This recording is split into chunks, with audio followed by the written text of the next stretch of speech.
da ku hudu ne, gaba ta farko mutum ɗaya ne zai masa tambaya. A wannan gabar tsakaninsa ne da shi kawai, babu wani wanda zai sa baki daga cikinku. Haka ne? To. Bismillahir Rahmanir Rahim. Wassalatu wassalamu ala ashrafil anbiya'i wal mursalin nabiyina Muhammadin wa ala alihi wa sahbihi ajma'in wa man tabi'ahum bi ihsanin ila yawmiddin. Kamar yadda muka je mun hada a wannan waje dan ba da kariya ga Annabi sallallahu alaihi wa alihi wa sallam da kuma neman bahasin wasu sifofi munana da ayyuka waɗanda suke munana da Malam Abdul Jabbar yake faɗarsu a cikin karatuttukansa da yake gabatarwa yau da kullum.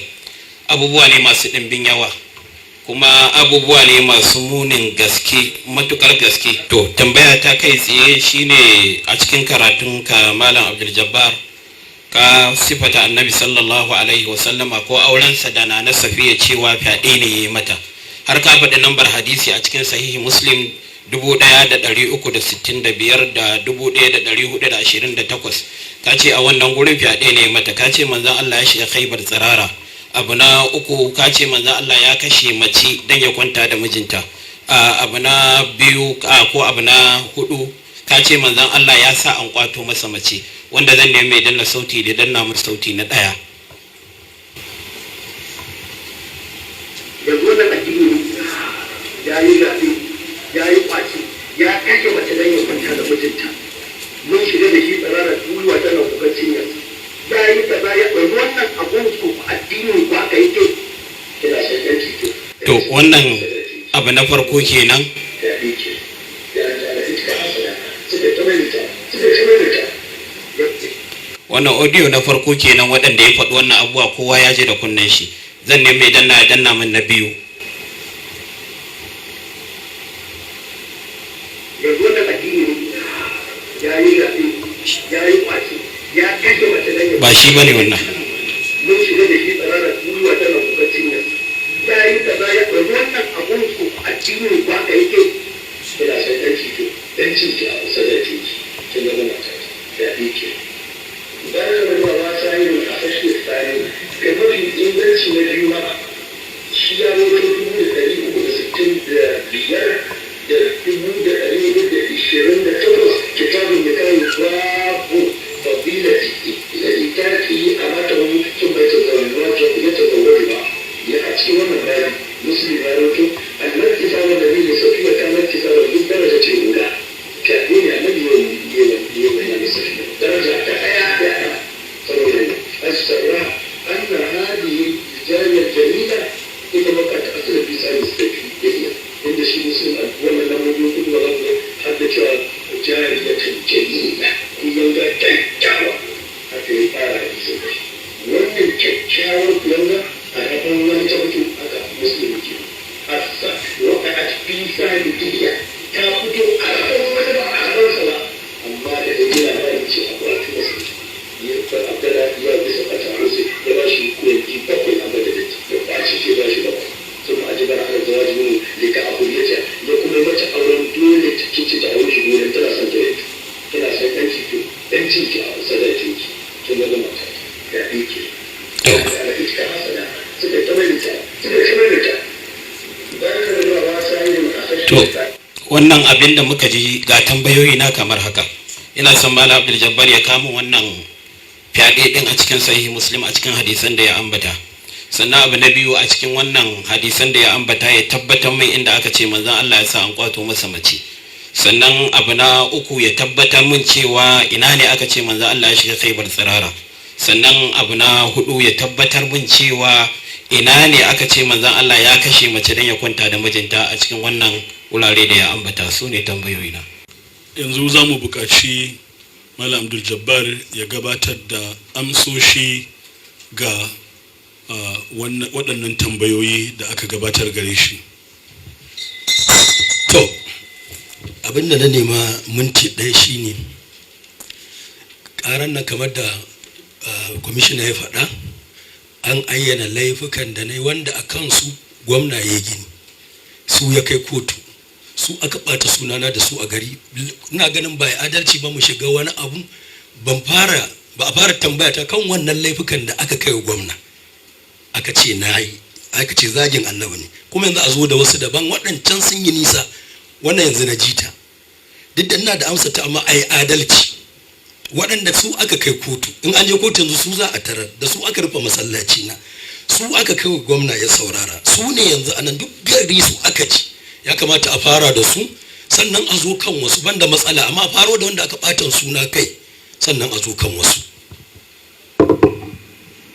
Malam Abdul Jabbar, tun da ka yadda waɗannan kalmomi ka ambace su, kuma malaman nan sun nuna ba su gamsu da irin fassarar da kai ba, saboda kada a mai da hannun agogo baya, ni ina da imanin cewa waɗancan abubuwan da ka faɗa ɗin za su zo a cikin tattaunawa da kai zai ka ba da amsa a kansu. To, shi gaba ɗayan hadisan Khaibar bisifa amma fyaɗi, auren dole, kwaye cinya, kashe miji mace a dare, da auren matarsa washe gari, duka Anas da kansa ya rusa su. Babban dalilin na karyata su kenan, kuma karyata rusa sun nan hadisi ne sahihi bisa sharaɗin Bukhari da Muslim cikin musnad na Ahmad bin dan Hanbali.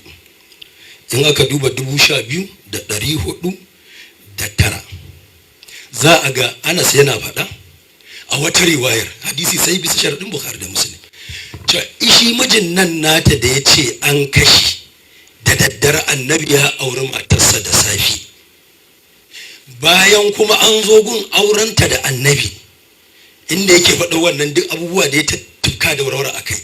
Annabi yake cewa da ita, idan kin ga dama in bakki ki koma gun mijinki in kina sha'awarsa, in kina son zama da shi, in ni kike so ki aure ni.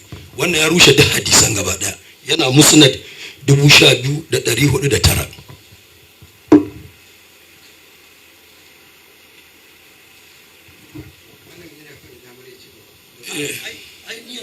jiya za mu yi da wannan riwayar duk abubuwan da ya faɗa ya gine su ne akan ne an kashe mijinta annabi ya duk Buhari haka ya ta maimaita, Muslim haka ya ta maimaita, amma gashi mun samu malamin su Ahmad dan Hanbali na cewa kuma bayan an zo da ita za a yi auren annabi na cewa in tana buƙatar mijinta koma gunsa. To ya aka yi haka? Ina ganin Malam Abdul Jabbar, hadisi ne riwayar Muslim aka kawo, kuma sannan da fassare-fassaren da kai akan hadisi. Shi a'a mu tsaya akan hadisi. Ina zuwa. Ba na so ni na shiga muhawara da kai. Shi yasa na ce ba na so mu yi muhawara. Ai ni a matsayina na moderator dole ne. Abin da yasa na so a ban minti ɗaya kenan da farko domin me?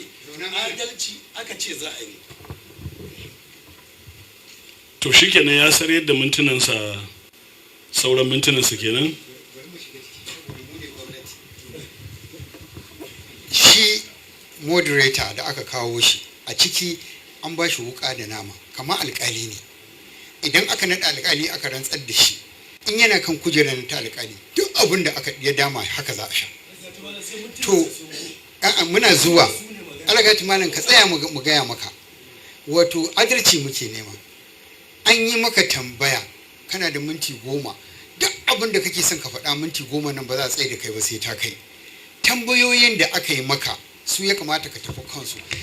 Maganar da suke cewa a hadisin ka yi amfani da lafazin fyaɗe, ka yi amfani da lafazin kaza, akwai inda aka ce su ya kamata ka buka daddage gashi ga inda wane ya ce kaga an wuce gurin, saboda kar mu tsaya mu ta da wurwura mutane ma mu rasa abin da muke ciki. Don haka akan gurin ka kake ka ci gaba da minti 10. Yawa kada shi moderator wato gaskiyar magana a ce an ban minti 10 an jero mas'alolin da kowace ɗaya ta hakikinta akalla a bashi minti 20 akalla, yana buƙatar ba da amsa takaitacce da aka ban. Shin hadisin nan da ya rushe waɗancan akwai ko babu? Shi kuma aure babu sadaki, ka sawa mace sharaɗi wanda ba za ta iya cika shi ba sai dai mika maka kai, me sunansa? Sannan akwai riwaya sahihiya cewa annabi ya yi sadaki, yana littafin nan ɓoye ta suka yi, kuma sadakin nan ma kuyanga ce ya ba da ita, sunanta a mai sun, ya ba da ita sadaki ga na Safiya, kuma riwaya ce sahiha. Sannan a cikin Muslim din nan riwaya tana nan da Bukhari take nuna a Banu Quraiza ta cikin Madina aka kama na Safiya ba a Khaibar ba, mil 5 daga masallacin Annabi zuwa gun da aka kama ta. Wani hadisi yana nan tabbatacce a Bani Quraiza. Dan haka hatta usulubin Anas gumbatin yakin Khaibar din yayi amfani da kalmomin da a Bani Quraiza akai, shine kakkashe matasa da suka ce Annabi yayi su 700 ya yayyanka su. Ya jefo kalma tana Bukhari, Muslim sai gyara ta yi saboda ya gane ta koma Madina. Shine Annabi ya yayyanka su, ya kakkashe su. Wannan kisa da aka ce suka kirkira shi ma ba a yi ba. A Banu Quraiza aka ce Annabi ya yayyanka duk wanda gashi ya tsira a marasa, amma ba a Khaibar ba. Kuma yana cikin su Bukhari ya rawaito shi lafazan yana ambatar kashe mutanen Khaibar wanda a Quraiza akai. Muslim ya gyara daga qatal ya mai da shi qital, amma duk riwayoyin duk hanyoyin min qatal ahli Khaibar suka ci. Da ya gama karkashe Bani Quraiza afwan lamma faraga min qatal ahli Khaibar kaza ya ci gaba. To wannan qatul din Bukhari sai Muslim sai gyara mai shi qital, sai mun yaƙin su domin Khaibar yaƙi akai. Ba wanda aka kashe sabaran a Khaibar ko mutum daya, wanda dai aka kirkira Annabi ya yanka matasa 700 ba a yaƙi ba. A Banu Quraiza ne a lokacin Khandaq yaƙin gwalalo shekara ta 5, wanda su suka tattaru suka tabbata duk wancan ba an kirkira ne da ba ta mace uwa uba. Farkon riwayar da suka kawo wanda ya tsallake abinda Anas yake faɗa cewa a Khaibar ne Annabi sallallahu alaihi wasallama ya sa a nemo mai hadimin da zai masa hidima, aka nemo shi anan ya fara sanin Annabi. Bai san Annabi kwata-kwata ba sai a tafiya Khaibar. Amma ga riwayoyi a Muslim a Bukhari suna ta maimaituwa tun zuwan Annabi nake mar hidima har wafatinsa shekara 10. Khaibar shekara ta 7 aka yi ta, kenan bai je gaban Annabi sai shekara ta 3. Waɗannan riwayoyi suka tattara suka nuna waɗancan kalmomi ana nufin bata Annabi ne. Ni kuma abin da nake korewa ma'aiki waɗannan zantuttuka wanda da kansa yayi ta karo. Nana Safiya nan da yace Annabi ya aure ta ga yadda aka yi mata tilas ya karbi babu sadaki ya aure ta, yana nan a Bukhari cewa a Usfana aka kawo ta kafin Haibar da shekara 1. Saboda aka yadda aka bada aka tattakace zancen, kuma wannan rules ba a ban suna duba ba, balle in zai da tsatsara amsan nan shine sa dole in dinga tafiya to the point direct. Hadisan Haibar gaba ɗaya tatsuniya ne, babu ɗaya da ya inganta. Da haka wanda zai tauna da ni ya fara ma tabbatar da hadisan, sannan mu zo mu rigima kansu da anan aka faɗa hadisi da ya tabbata. To ni ko ina da dalilai barkatai da suke cewa gaba ɗaya Anas bai tabbata ka Khaibar ba a yi ta da shi ba, kai Annabi bai san shi ba ma. Sai an tabbatar da wannan sannan a zo a yi maganar waɗannan hadisai cewa na keta riwayoyi na musa su.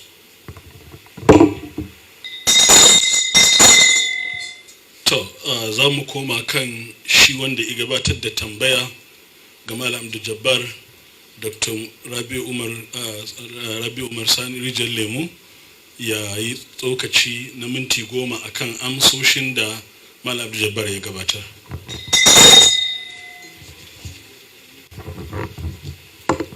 Bismillah. Da farko dai waɗannan tambayoyi su ne abubuwan da aka yi hukuma a kansu aka yi ƙara, ba wasu ba ne daban. Na biyu kuma tambayoyin da na yi wa malam bai amsa ko ɗaya ba.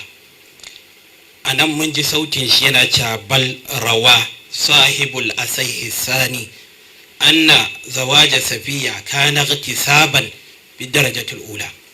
Duk mai jin larabci zai bayan cewa ma'anar jimlar shine mafi inganci na biyu wanda yake nufin Muslim ya rawaito cewa auren na Khadija fyaɗe ne darajar farko, kuma har malam ya bada namba ya ce namba ta 1365 da namba ta 1428. wannan bayani yake ciki. To abinda nake nema a nan malam ya zo ga Muslim a gabana da wannan nambar a buɗo hadisin a karanta a ji inda Muslim ya rawaito cewa faɗi ne a darajar farko. Sannan magana shi na cewa korewa yake, ai ba za a kore abinda ba yi ba, sai ya tabbata. In yanzu ya tabbata Imam Muslim ya rawaito wannan magana ya faɗa, sai ka zo ka kore. Amma mu yanzu muna ma ja cewa bai faɗa ba, in ya faɗa a nuna mana, idan an nuna mana sannan magana korewa za ta zo. magana cewa manzo Allah yayi aure ba sadaki, wannan kai da kanka ka warware kanka da kanka anan.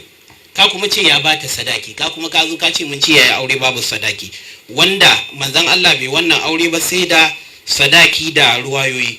A kafin in wannan cewa duk abin da zaka ban hujja da shi bana buƙatar ka ce a Bukhari ko a wani, ga littafi ɗauko buɗe karanta bakin ka fassara, shine abin da za yi.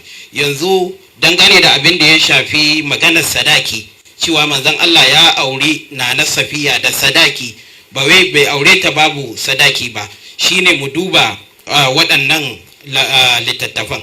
Na farko littafin da za mu fara dubawa dangane da wannan, mu ɗauki riwayar da shi malam ya faɗa cikin sahihi Muslim 1365. malam buɗo mun gurin afuwa shi ne ko da biyar, za ga na sa takarda a wurin.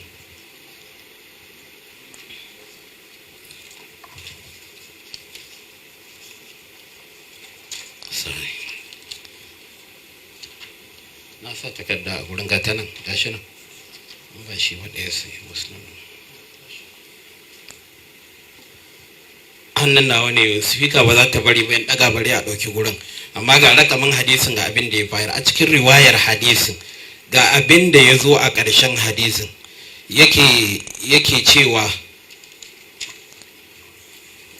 mai riwaya yake cewa wa a'taqaha wa tazawwajaha faqala lahu sabitun ya aba hamza ma asdaqaha, manzo Allah ya yanta na Safiya ya aure ta.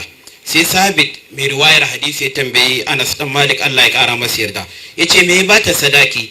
Qala nafsaha, karan kanta, a taqaha wa tazawwajaha, ya yanta ta ya aure ta. Wannan a cikin Muslim riwayar da shi malam yace a duba kenan. Idan mun duba za mu ga wannan, banda wannan ya zo a sauran hadisi, ya zo a cikin Musnad na Imam Ahmad wanda gashi a gurina, sai dai ba zan buɗa ba saboda akwai abin da nake so in tafi akai saboda da lokaci na. Sannan wannan abin da manzon Allah ya sayyidina Ali ya yi shi ma ya tabbata a cikin littafin Musannaf na Ibn Abi Shayba. Gashi nan Musannaf a wajena, dan duba Musannaf na Ibn Abi Shayba, ba shi bane na zaka duba. Ya zo a cikin Musannaf na Ibn Abi Shayba, abinda yake gwada maka sahabban manzon Allah sun fahimci fiqhun da ke cikin wannan aiki na manzon Allah sallallahu alaihi wasallama, don haka su ma sun aikata wannan aiki. Juz'i na 3 shafi na 461 a hadisi ko kuma asar na 16,143 abinda ya zo a ciki ya kawo. Bayan ya faɗi isnadi sai yake cewa an Ja'far Sadiq kenan daga baban shi, kala ataka aliyun umma waladihi wa ja'ala itqaha maharaha. Sayyidina Ali ya yanta baiwarsa umma waladihi, sannan ya sanya yancin ya zama shine sadakinta. Wannan ya nuna mana manzon Allah ya bada sadaki. To dan haka magana cewa bai bada sadaki ba ba gaskiya bane. In dawo kan tambayoyi na in sake maimaitawa malam ka ce Imam Muslim ya rawaito manzon Allah sallallahu alaihi wasallama faɗe wa na Khadija na Safiya, ka faɗi namba, ka buɗe namba ka karanta ka tabbatar mun da wannan. Abu na biyu ka ce manzon Allah ya sa an kwato masa mace, buɗe nambar ka karanta ka tabbatar mun da wannan. Abu na uku ka ce manzon Allah ya shiga Khaibar tsirara, buɗe nambar hadisin ka karanta ka tabbatar mun da wannan. Na hudu ka ce ya kashe mace dan ya kwanta da mijinta, buɗe littafin ka karanta wannan hadisi ka tabbatar da waɗannan abubuwa guda hudu. In sun tabbata sai magana korewa ta zo, in su tabbata ba sai mu gane ba su tabbata ba. Wannan shine kurin tambayoyi na, wallahu a'lam. Wannan mas'aloli yadda ya zubo su na haɗe su duka. Duba Bukhari 385, Anas bin Malik na magana kan Nana Safiya bint Huyay.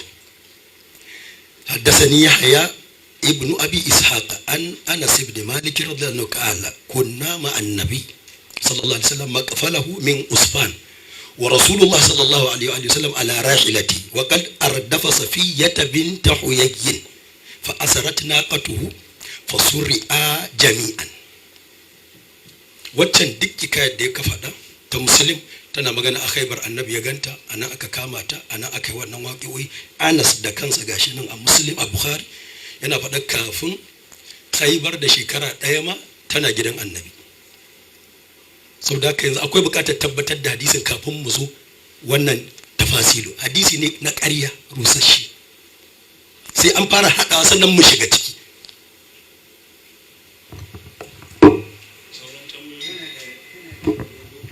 wannan tambaya ɗaya ce. To lokaci da nake da shi to abin da yake faɗa ya ce wannan maganganu su suka kai gwamna ba su suka kai gwamna ba, ga su nan a hannuna. inda ya amfani da miyagun lafuza ya jingina ga janibin ma'aiki sallallahu ta'ala alaihi wasallam. Mu'amala ta rashin yabo tsakanin ma'aiki da iyali, mu'amala ta banza da aka nasarta ta tsakanin ma'aiki yadda yake rayuwa kamar ba maguci a cikin iyalinsa, bayi da tsarin hatta kwanciya kamar yadda bunsuru yake a garke haka ma'aiki, bayi da tsarin haƙƙin cewa bai da haƙƙin adal. Wannan ita aka kai wa gwamna, ita ce ta farko, ita ya kamata a fara da ita. Ita ta ɓatan suna a gari, ita ta rufin masallaci, ita ta kai ni kotu. Kuma magana dillahi ɗaya ne, me yasa za a sauya ta abu ɗaya ne? Da wannan ake so sai a datso wannan, sai ta zama ta farko. Amma ya kamata mu bi bayan ban kibin mu je kan waccan. Amma abin da nake so mu biyo ta inda muka hau. Wannan hadisi, me yasa ne wannan kalmomi da wanda ya mun kage ce ni na faɗa? Jama'a, wallahi azim kishin annabi da ƙaunarsa suka sani na ce wannan. Wallahi azim abinda Bukhari ya faɗa ya fi ba ma guje ba zai ba, wallahi sai an bashi hakuri. Inda abinda malaman nan suka shirya su gayan su bari mu tambaye ni mu. A ina Bukhari ya ce annabi yana mu'amala kamar ba ma guje da matansa, ta fi waccan muni, kuma ita aka kai gwamna, kuma ita ce ta farko. Da sai in ce masa duba 5163 abin da yake ciki cewa Anas ya faɗa saddana na Zainab binti Jahsh radiyallahu ta'ala ana ta tare da manzon Allah, annabi ya sallamu kowa. Riwayoyi masu karo da juna amma dai mafi hadari faraja wa dakhala baita wa arkhas sitra wa inni la fil hujra. Ta annabi ya sallamu kowa, ya shiga daki da matarsa, ni kuma tare da shi da ita, ya rufe kofa mu uku. Ko ba ma guje baya wannan, tana Bukhari. Ita kamata a fara ɗaukowa, ita aka kai gwamna, bai dace yanzu a tafi wata wadda bata kai ta ba. Waye a cikin mu ko ba ma guje ya yadda ya kwanta da iyalansa a gaban wani a ta'arifin da yau kansa shekararsa 15 yana farkon tashin balagarsa, wanda wannan hadisin na so a ce mun ko babu a Bukhari ko ba haka yake ba, a malaman da ake faɗa sharhi 25 na zo da shi. Me suka ce kai? Kishin annabi suka ko kishin Anas? Kuma me ma'anar wannan maganar? Ya sallamu kowa, ni da shi muka rufe kofa. Baya ga nan in zo in faɗi dalili na bayan inkarin Qur'ani ga wannan innaka la ala khuluqin azim tana musata. Sannan wani abin ban sha'awa da mamaki, maganar nan gaba ɗaya ba aita ba, kuma ina kalubalantar malamai su kare ni. Hatta isnadin Dr. Rabiu Rijal Lemu. Da farko dai wannan abinda malam ya kunna, da farko dai wannan abinda malam ya kunna bangare kan kunna na abinda aka yi, wannan wanda muke tattauna tana ciki, kuma ina ma albishir wannan ma da ka faɗa din za ta zo, da aka kwantar da hankalinka insha Allah. Abu na biyu har yanzu baka amsa min tambayoyi na ba. Tambaya ta nan ba fa ka bayar alaga fa ta malam 1365 rawa sahibul asahi sani cewa fyaɗe manzon Allah ya wannan matar. Wannan shine tambaya ta. Duk wani abin da zamu tafi wancan gefe ba shine abin da muke tattauna ba. Abin da muke tattaunawa ni abin da nake inkari shine cewa wannan abin da kace fyaɗe manzon Allah ya wana na Khadija baya cikin littafin hadisi. Balantana a kuri in yana ciki buɗo ka nuna min, ka karanta min gurin ka fassara ka nuna min, shine tambaya ta. Kwace manzon Allah nuna min inda yayi kwacen, ka buɗo ka karanta ka nuna min, shine tambaya ta. Cewa manzon Allah ya kashe mace dan ya kwanta da mijinta a Khaibar, dauko nuna min karanta gurin, ya shiga tsirara. Wannan sune tambayoyi na, kuma kowa ya ji sautin ka faɗi waɗannan abubuwa. Tunda ka faɗa ka ce korewa kake, to ni ban ma yadda akwai su ba, ka nuna mun su sannan a zo magana korewa. Wannan shine abin da muke tattauna. Magana cewa manzo Allah ya kwanta da iyali a gaban wani, a hadisin da karanta yanzu ma babu ita.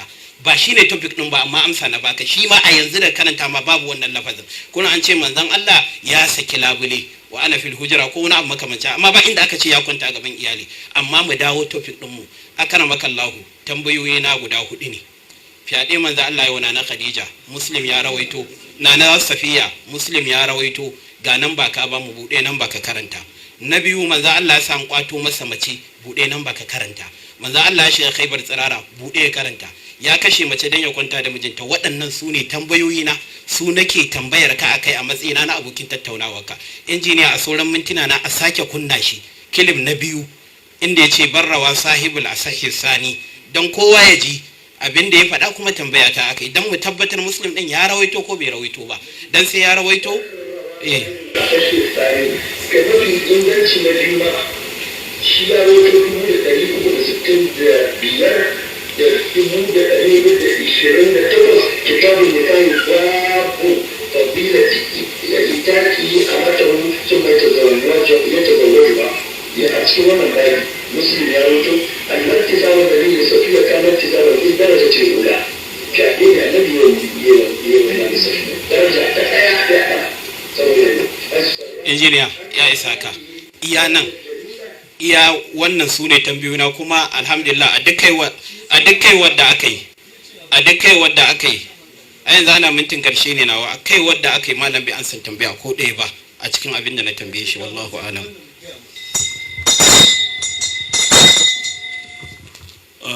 Jama'a assalamu alaikum. Mun riga mun karanto ka'idodin da za a gudanar da tattaunawa a kansu. Ka'ida ta farko, za a ba masu tambaya minti 5 su yi tambaya, an yi haka. Za a ba Malam Abdul Jabbar minti 10 ya ba da amsa, ya ɗauki 'yan mintuna ya ce ya ba da amsa, ko ba haka ba, bai cike minti 10 ba. Aka koma ya sayar da wannan sauran mintunan a karan kansa, ko ba haka ba, domin babu ka'ida ta cewa in mutum ya sayar da mintunan da suka rage gare shi za a biya masa, babu wannan. To sannan na biyu, mun koma kansu an ba su minti 10 sun ba da amsa, aka dawo aka ba shi minti 5 na ƙarshe ya yi ɗauraya, aka kuma komawa ta kansu aka ba su minti 5 na ƙarshe su yi ɗauraya. An gama wannan zama, amma abin da ke bayyana shine duk ƙoƙari da shi Malam Jabbar ya yi na kawo bayanai da ya bisa fahimtarsa, kamar yadda yake cewa yana kare wato martabar manzon Allah sallallahu alaihi wasallam. Wa'annan tambayoyi guda 4 da Malam Rabi Umar Rijiyar Lemo ya yi masa a kan wannan ruwaya ta sahihin Muslim, duk mai sauraro yana ji, ba ni da nake shugabantar taron nan ne kawai nake ji ba, bai ba da amsa a kansu ba. Waɗannan dai tambayoyin za mu je gaba ta biyu.